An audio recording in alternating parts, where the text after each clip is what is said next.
director of this wonderful piece, and this is Lester, or Les, who is also the writer, and this is Christine Penny as well. And then I also want to give a shout out. Yes, please. They're wonderfully talented, beautiful souls that I'm so grateful to have worked with. And I also want to give a shout out to Debbie K. Cook, who was with us throughout this process, and she's right there. Please give her a round of applause as well. A lot of wonderful work in fixing a lot of the things in this play and making it presentable to all of you. And I just have a few last words about this piece that I want to share. I'm going to read off my phone because I don't want to mess them up. I want to introduce this piece as objectively as possible. This play is foremost a beginning to a conversation. It follows a couple who has persevered and continued to fight for a new chance to start anew. It is about the people who stand beside you just as steadily as they stand by their own convictions. It is a story about blasting away everything that you hide behind in order to uncover one's true, unyielding spirit. It is about openly loving one another and oneself, and how that love changes everyone around us. We hope you enjoy.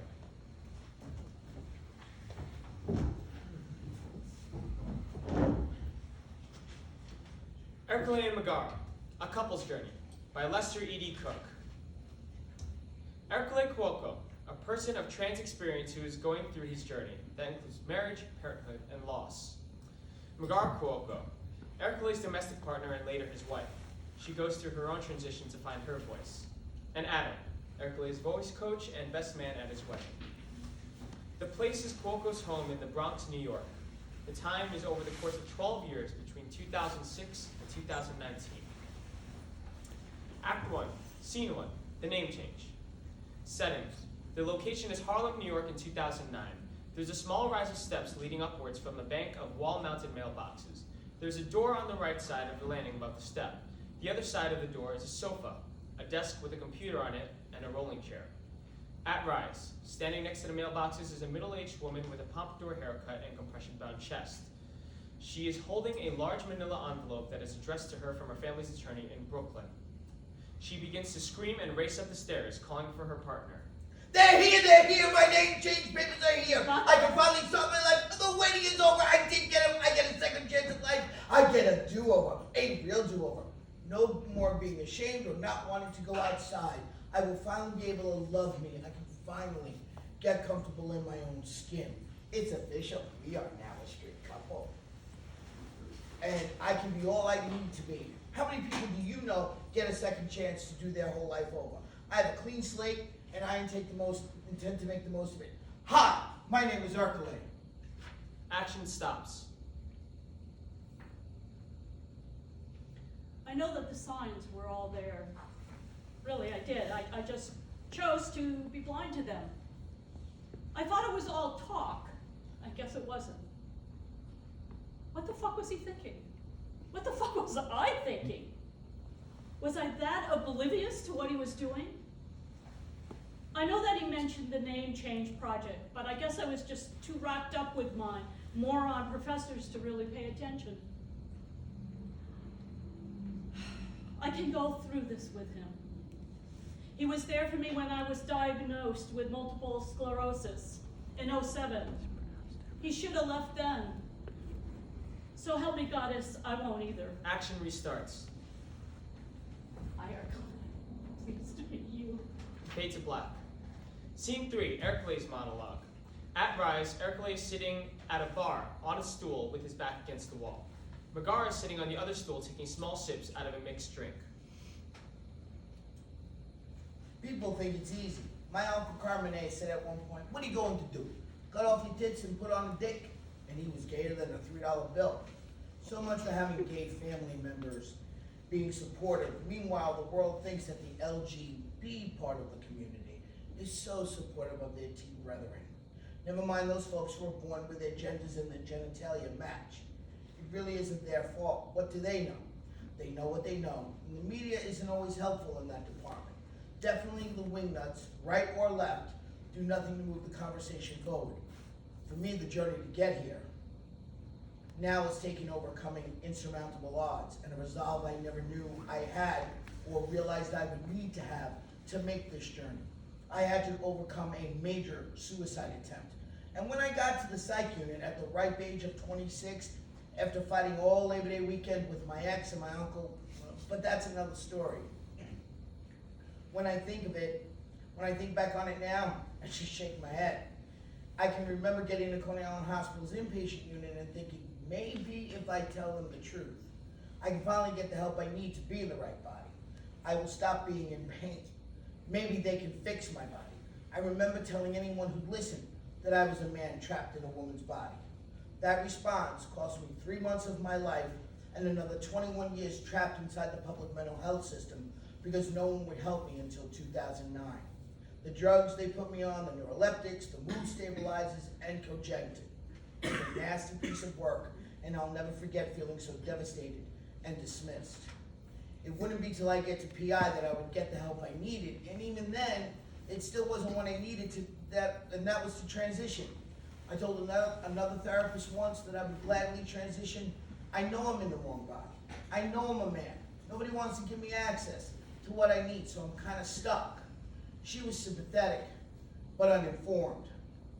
I lived 4 years in substandard housing that was running with roaches, mice, and bed bugs. My life was about getting by one day at a time, and people wonder why we just can't get out of the poverty hole. If you live in provider-based housing, which I did, you live 130% below the poverty line. I didn't have time to worry about transitioning. It wasn't going to happen. I was too wrapped up in what they thought was best for me, instead of listening to me and my needs. I should be all fucked up. And I admit, I was. What folks don't see is how much grief there is, how being denied a life for so many years and now scared of what my future holds, sometimes being angry. I get access or grieving over how much I lost academically because I had to wait to go back to school later in life. Being afraid I will never really contribute to society. People never understand how embarrassed I felt when I pulled out my food stamp or Medicaid card. I felt less than. I know most folks probably think I'm lazy. I'm on entitlements. Not that I want to be. I often wonder if people know that I've never been lazy, and that for the longest time I worked the only way I could, off the books. I'm far from lazy. I wanted to work. I remember working at a law office at one point as a clerk, and I was able to buy things for my mom and my sister and not feel ashamed at Christmas. Most folks don't know how many of us, how painful the holidays can be because we are so poor and unable to fully participate. I began officiating softball at the age of 21. Then I moved on to football and eventually picked up baseball. It takes a special kind of courage to put that equipment on and get down behind the plate and take your chances with getting hit with the baseball in the face. Don't worry, I had a mask and a chest protector. Before I began my medical journey, I was considered a good umpire. Better than many of the men who were my colleagues. But I knew as a female in a man's sport, I had to be twice as good to be considered that I might have half their ability. Now, when I get down to call balls and strikes, even in a clinic, I'm considered an elite umpire, and I don't get half the hassles on the field for calls I once made. And here's a funny story. I was up in Westchester County, working a baseball game, had a guy slide into second base, hands up, I bang. That's interference. He's out. Move back toward first base. He's out. Guy comes up screaming, "Oh, come on, Blue! Come on! I didn't interfere." I said, "You slid it with your hands up, prevented the defender from making the play on the man going to first base. That's interference. That is the technical definition of interference." "Oh, come on, Blue! This isn't girls softball. Now you're done. Where's my warning?" Without missing a beat. "This isn't girls softball. You fucking bitch, fuck you!" And before I knew it, here comes my partner up the first base line. 30 seconds to get out of the dugout. In between innings, of course, there was now a lot of... Because he had to worry that I was his catcher. He had to be my catcher. Next game, I had to dish. So, don't tell me there isn't some kind of implicit misogyny. But God, it feels good and amazing now when I walk down the street and I get called man, sir, Mr. Cuoco. It feels amazing to suddenly know that I am free. I will never forget the first time I went shirtless. The first time I felt the hot sun on my chest and my back with no shirt. I was sweating, playing ball, just to be able to take off my shirt and wipe myself down like any other guy. You know, I got sunburned and it hurt like hell. I wouldn't change the pain of that sunburn for anything else in the world. Now I couldn't wait for Megara to touch my chest, as it was meant to be. I never let her touch my chest before surgery, much less any other female. It was too painful. I felt icky, dirty. I was never ever able to relax and enjoy being seduced.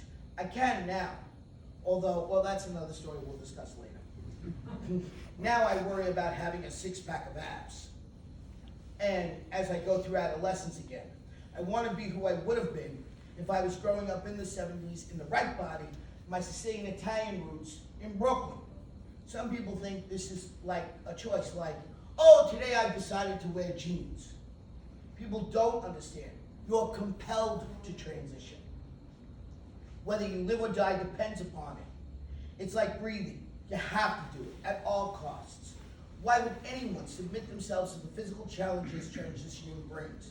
Between weight requirements, healing time, and trying to make sure you don't get killed or raped, I don't have to worry about that issue, like my sisters of trans experience do, who also are women of color. So when people say it's easy or judge it, they have no fucking clue. So my gold chain and my horse's head ring are all reminders of who I was supposed to be and who I would have been. I love the way I look at my clothes now. It was god awful before. Those things sticking out of me that didn't belong here, I felt like garbage in my clothes. And I'm usually on the verge of tears, especially if I watch the Rocky movies. I guess the whole being physically fit thing gets me. I also know that there are some things that no matter who is in your corner, you have to face alone. When I walk into that operating room, that is all me. No one else can walk in there. And as scared as I am, I don't have a choice. I have a deformity that needs to be fixed so I can stand at the urinal, so I can make love with my wife.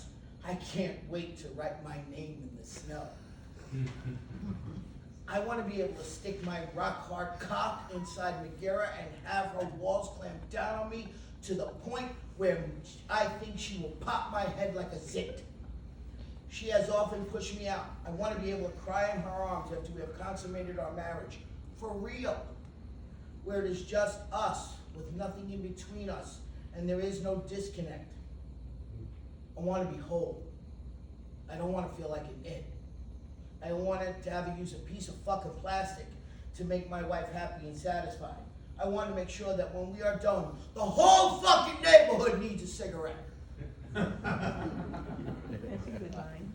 Megara, through all of this, has been my rock. First, it isn't easy to love me. I'm demanding and impossible some days. How she's done it for as long as she has, I don't know. She has the patience of a saint. And on a side note, the mouth of a stevedore, too. She keeps me grounded. My voice is different now than when we first got together. She's my rock and my foundation. I'm a dreamer and an idealist, an incurable romantic. She makes me want to be a better man. She knows how to keep my feet on the ground while I chase the stars in my dreams. I thank the goddess every day she chose me. I haven't made it easy for her, and there were times I was scared that she would change her mind. I'm grateful that never happened. She's my wild child, my flower child, my hippie in the wrong decade. She keeps me on my toes. Let's give the people something to talk about. I'm ready to scandalize the neighborhood. Are you? Fade to black. Scene 5, Megara's monologue. Setting, a hospital waiting room with a sofa, chair, and low table. At Rise, Megara is sitting in the chair dressed in jeans, t-shirt, and a tatty jean jacket. What do you mean you can't find him? He's out of surgery. He's not in recovery. You lost him. And don't tell me that he's parked in the hallway waiting for transport. Don't you get that this is major surgery and that you have just ruined any confidence I have in you? And as if that wasn't insulting enough, I had some annoying little woman from pastoral counseling wanting to pray with me while my husband was in surgery, and she was nosy. Wanting to know, well, what type of surgery? That's none of your business. Well, I didn't say that to her, but I was thinking it. That, and I wanted to go grab her damn shidle and smack her with it because she was just so fucking intrusive. Unless you're the doctor dealing with my husband's body parts, I don't have to tell you shit. Oh, they found him, finally. And that wasn't all. They wouldn't let me look at his chart because I wasn't a doctor and I wasn't his wife. It didn't really matter that we had a domestic partnership, and this was before they legalized gay marriage. Then they managed to screw up his gender pronouns. Don't know how many times I had to tell them it is he, his, him, not she, her, hers. I mean, come on. If you're gonna get nasty with me, I'm gonna get nasty with you, and I'm already in a really nasty mood. Do you know what it's like to go through a situation like this, and everyone you were supposed to depend on failed? You know, the person in transition has all the supports in the world. The partners, fuck you. That's right. Fuck you. Nobody was there to hold my hand while I panicked. Nobody was there to walk beside me as I paced in the waiting room. Damn it, I was chain smoking. I was so stressed out. And the messed up part is, about all this, partners are an afterthought. On one hand, they tell you that the person who's in transition is not the only one in transition. The whole family is in transition. So if that's the case, why is there nothing out there for us partners, for us family members, for the ones who count, who mean the most? Why? Damn it, why? I want to know why. I was devoiced and made invisible. I was so done. My voice was stripped from me as a kid. Who'd believe me when I told the truth in a family that keeps secrets? I was 19 when I came out of the closet. I told my mom about how I felt about other girls, but my feelings were insignificant compared to how my mom's feelings were going to be when she told her Mormon bishop, threatened me to take away my children if I had any.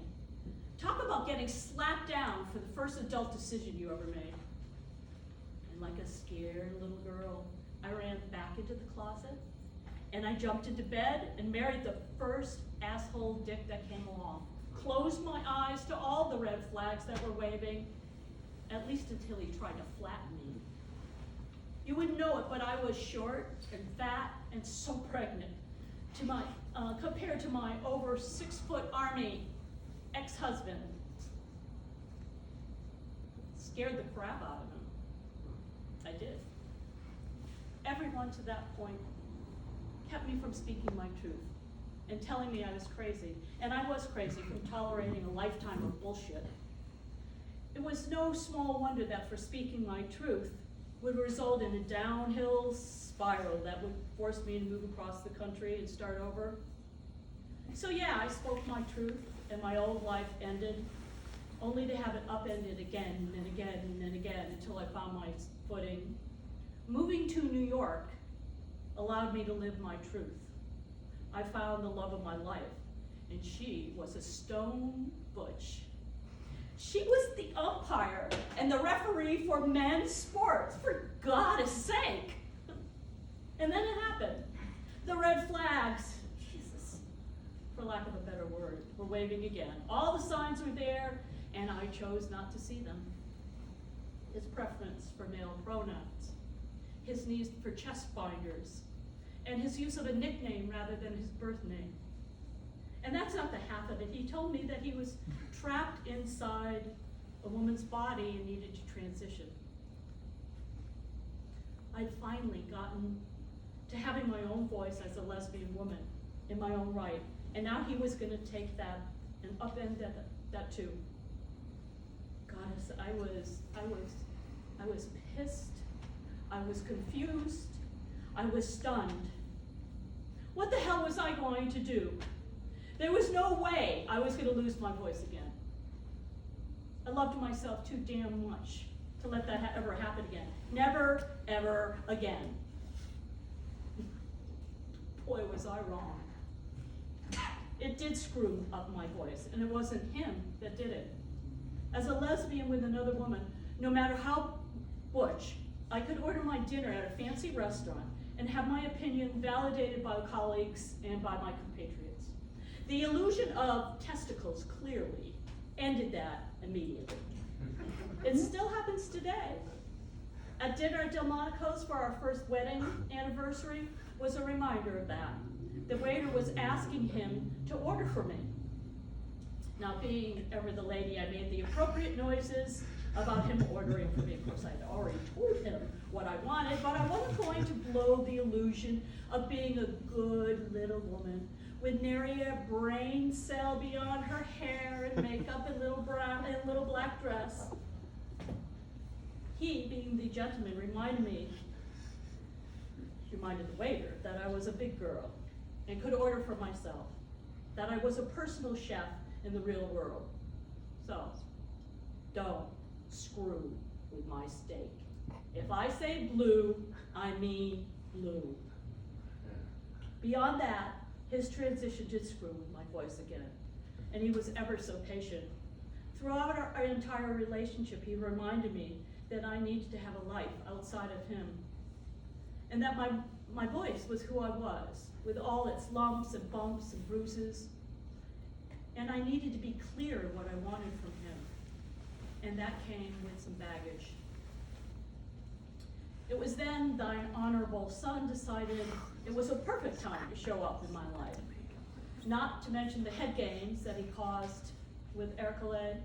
I've never seen a man in so much doubt about himself. I loved my son, but he tried to play the game, it's me or him, and he didn't expect to lose that fight. There was no way in hell I was gonna go back to Oregon and all that toxic waste that I call family. Honorable son found out that I was living my truth, and boy, it really made him angry.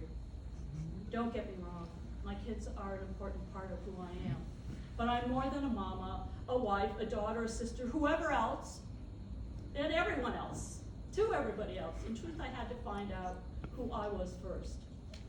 I had another man in my life, and my son, Blue, the mother of all tantrums. Mika learned what it was to be consistent, and he learned it from Ercole. It's not that I wasn't consistent myself. I was a mom and I walked on water. Mika didn't want me to get hurt again. But he didn't understand that I wasn't the same person that he was when he was 5 years old. He wanted the mom he knew before the shit went sideways and I lost custody of him. He thought that he could get back to before it all went south. I couldn't have asked for a better outcome between Mika and Ercole. Those two are as thick as thieves now. Of course, Ercole had to remind honorable son that if he didn't change his attitude, he was gonna get a quick kick in the ass and be grounded. Losing your cell phone for 6 months will straighten any attitude out. I have no fear that those two are gonna give me more gray hair than I'll ever need. As for Ercole, he became the dad he always wanted to be. Me, I didn't have to play at being a mom and a dad all the time. It's just about perfect, and just about perfect. He never treated Mika like he was baggage. And whenever we had to make an important decision about Mika, he was always included. Ercole wanted Mika to be a full member of this blended family. And the crazy part was that I was happy with it. I had a man who saw my kid as his kid, Nothing more or less. He will say, he's mine. Mika comes from my own loins. No doubt about it. I digress. What the hell? What was I rambling about? Oh, me. Of course. Me. Losing my voice, losing it, getting it again, losing it. As I said, I'd almost gotten there before he started his transition.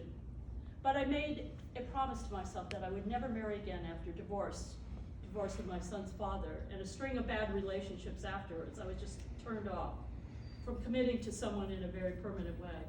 I was afraid that I would lose everything I had gained, everything I had worked for, and to just give it up. Yeah, I know I'm rambling, but it needs to be said. Then we went to couples counseling. As much as a failure as it was, well, actually it wasn't totally a failure, it was just really complicated. Because once they found out that he was trans, they were more interested in how I felt about his transition and him transitioning than as us as a couple, as any other couple with issues. We did learn how to fight fair though. I had a ton of individual therapy because he insisted upon it. He wouldn't tolerate me not addressing my stuff. He didn't even care if I left him, as long as I was happy and healthy. And so did he. Somewhere we found a way to make it work. Look, I grew up fixing what was broken, but I never learned how to fix a broken relationship until him. Ours wasn't exactly broken, just dinged up pretty bad. Love, romance, more so on his part because I suck at romance. Mismatched libidos, talking late at night, fighting fair. We made it work. We went to our corners when we needed to breathe. We made it work. Oh yeah, my voice changed again.